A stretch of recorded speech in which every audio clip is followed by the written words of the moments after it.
네, 안녕하세요. 토요일입니다. 제가 토요일 날 지금 제가 이거 영상 만드는 시각은 밤 10시입니다. 밤 10시인데 한번 이렇게 유튜브 영상 오늘 일 좀 끝나고 유튜브 영상 한번 이렇게 둘러보고 하다가 파이코인 계정 삭제가 증가한다. 커피 도사님 썸네일도 있고 그래서 한번 들어봤더니 계정 삭제가 뭐야? 그랬더니 스스로 파이 채굴하는 걸 포기하는 분. 아이씨, 이거 몇 개 주지도 않고 KYC도 안 되고 안 해요. 하면서 이제 스스로 계정 삭제한 거를 파이코인 채굴 포기한 사람들을 계정 삭제라 부르더라고요. 그런데 그러지 마십시오. 이거 1파이 1000불 가요. 왜 가는지 설명을 드릴게요. 저보고 왔다 갔다 왜 자꾸 왔다 갔다 하느냐? 예, 공부를 하면 할수록 바뀌어야지. 사람이 공부를 안 하면 몰라도, 연구를 안 하고 들여다보지 않으면 몰라도 이거 가요. 물론 세상 일을, 제가 왜 이렇게 간다고 생각하느냐? 벡터 값이라고 하는데, 이 파이코 팀, 얘네들이 바보겠어요? 얘네들이 KYC 때문에 얘네들은 계정 삭제되는 거 모르고 있겠어요? 얘네들은 KYC 때문에 컴플레인이 많다는 거 모르겠어요? 그런데 얘네들은 도대체 어떤 벡터 값이 있길래 어떤 목표치가 있길래 이렇게 하고 있는 것일까? 한번 생각을 해봐야 되는 거 아니에요? 얘네들이 가고자 하는 방향이 있을 거라고요. 근데 이 방향을 지난번에 파이코인 인터뷰할 때 보면은 주식 시장에서의 이 주식 시장 얘기, 그 다음에 암호화폐, 테라나 이런 루나 이런 얘기 쭉 다 말은 못해요. 다 말은 못하는데 요걸 이제 스칼라와 벡터라고 하는데 자기네들이 가는 방향이 있고 지금 일을 시작한 점이 있고 여기서부터 쭉 가는 거 방향은 벡터, 크기는 스칼라라고 그래요. 이 크기만큼 파이코인의 파이가 커지게 되면은 1000불만 가겠어요? 더 가죠. 그런데 이게 참 제가 아는 범위 내에서 제가 설명을 드릴게요. 이렇게 저는 생각합니다. 정말로 계정 삭제하시면 안 되죠. 먼저 이제 이런 이유입니다. 이 파이코인의 이 전 세계를 이렇게 하고 있는 아니 KYC도 빨리 못하는 것들이 무슨 놈의 전 세계 200개국 그게 벡터 값에 들어가 있다니까요. 이 니콜라스 부부의 벡터 값에 들어가 있어요. 방향성에 들어가 있다고요. 자, 한번 보죠. 먼저 비트코인은 정말 훌륭한 코인이죠. 그런데 정책적으로 비트코인을 무슨 엘살바도르나 이런 나라들은 할 수 있어요. 그러나 한국에서 비트코인을 자기네 기축통화로 설정 못해요. 분명하지 않기 때문이죠. 비트코인이 못다한 일을 파이코인이 할 것이라는 기대감이 분명히 있어요.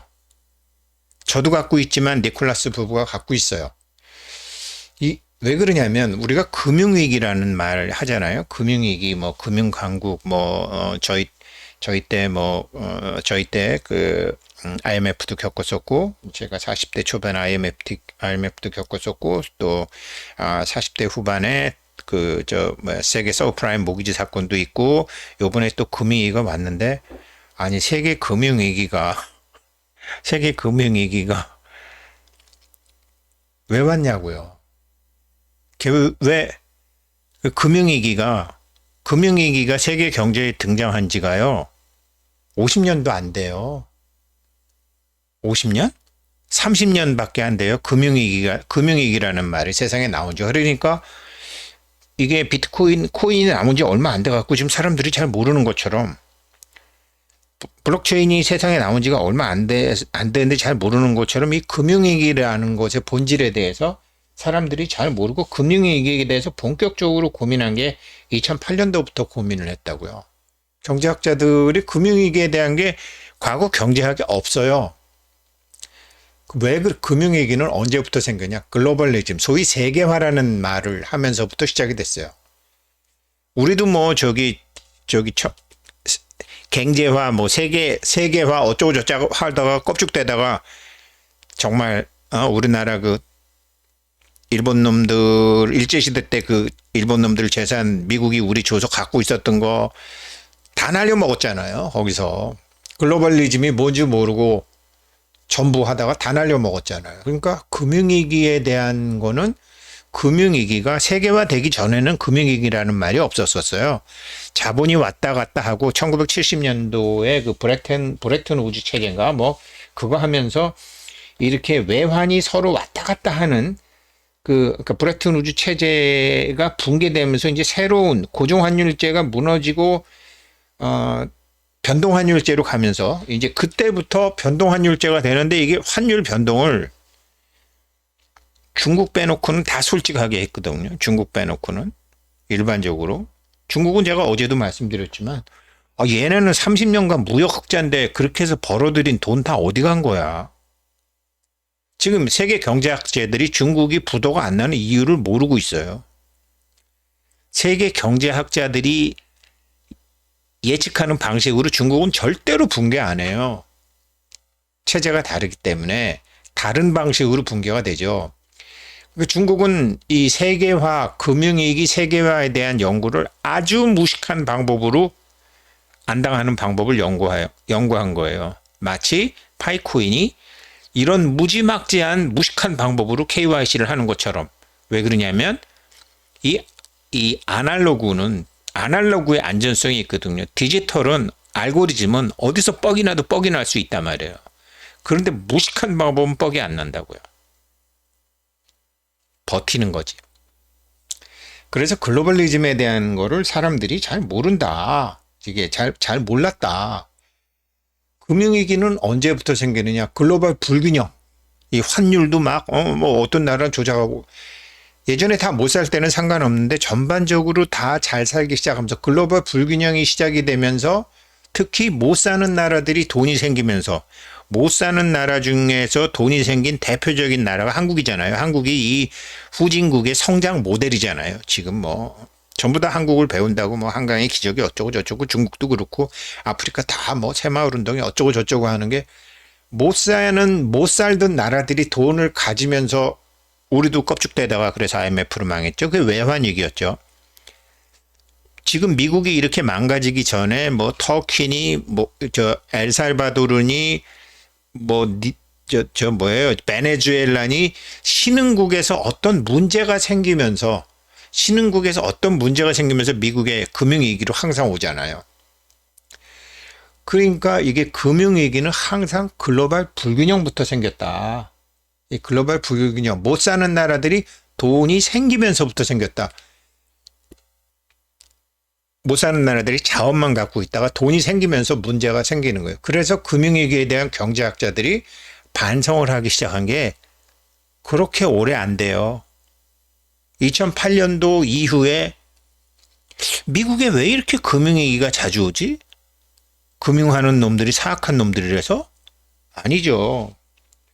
사악한 놈들이 아니라는 것도 아니지만 그 사람들이 사악하기 때문에 금융위기가 온 게 아니고 지금 자기네들이 뭘 하면서도 뭘 하는지를 모르는 상태로 있었던 게 금융위기라는 거죠. 그래서 이 금융위기가 자꾸 오면서 이게 문제가 뭐냐면 죄 없는 사람들이 자꾸 피해자로 남게 되잖아요. 특히 후진국 사람들. 이 금융이라는 거는 정말 이 미시경제, 그 다음에 거시경제, 그리고 환율, 요게 만나는 지점이잖아요. 금융이라는 게. 우리가 파이코인 같은 거 해봐도 지금 파이 상품 몰이라든지 뭐 1파이 기준으로 1파이가 어느 나라는 얼마라든지 다 다르잖아요. 블록체인이 생기면서. 암호화폐가 생기면서. 그래서 금융위기에 대한 경제학자들의 반성이 이제 시작이 된 것이고 결국은 알게 된 거죠. 선진 금융 강국의 자본이 더 쉽게 얘기하면 달러가 신흥국가로 간다는 게 이게 얼마나 위험하고 어려운 일인가를 아는 거죠. 왜 그러냐면 세계 글로벌 기축통화로서 달러를 하다 보니까 미국은 할 수 없이 무역 적자를 자기네가 가져야 됐고 재정 적자를 자기네들이 가졌어야 되는 거죠.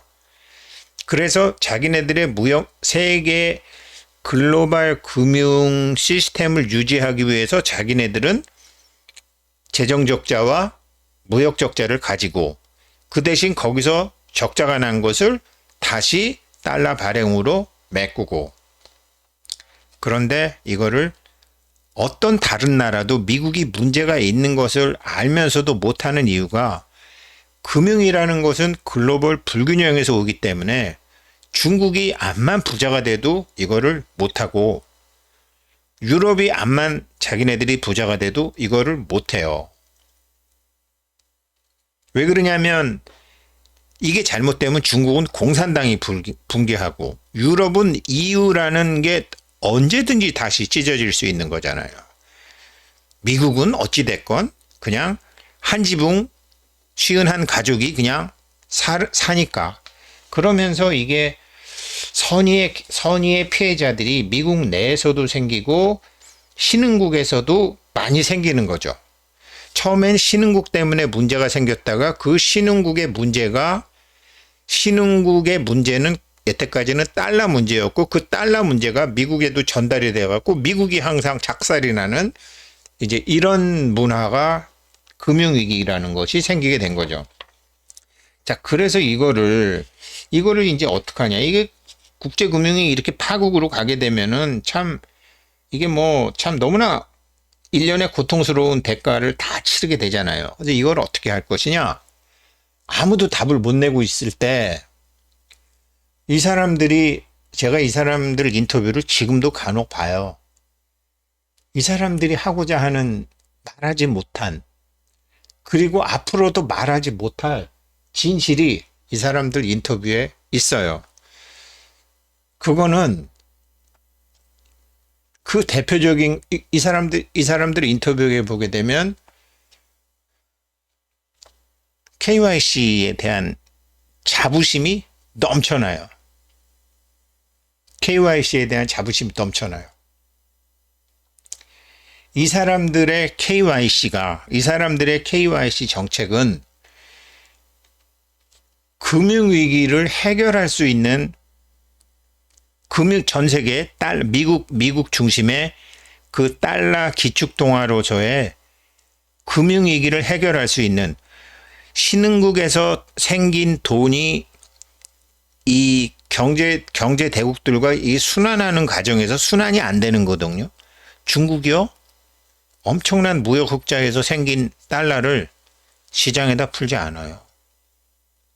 통화안정증권 발행해서 한국처럼 무역 흑자가 나면 막 인플레가 나고 자기네 위안화가 막 강세가 되고 하던 한국식으로 안 하고 달러를 다 꼽을 쳐요.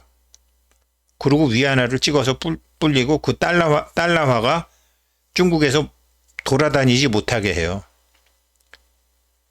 왜 그러냐면 정부 위에 당이 있기 때문에. 이 중국이 그래서 안 망하는 거예요. 돈을 갖고 있는 거예요, 지금. 다.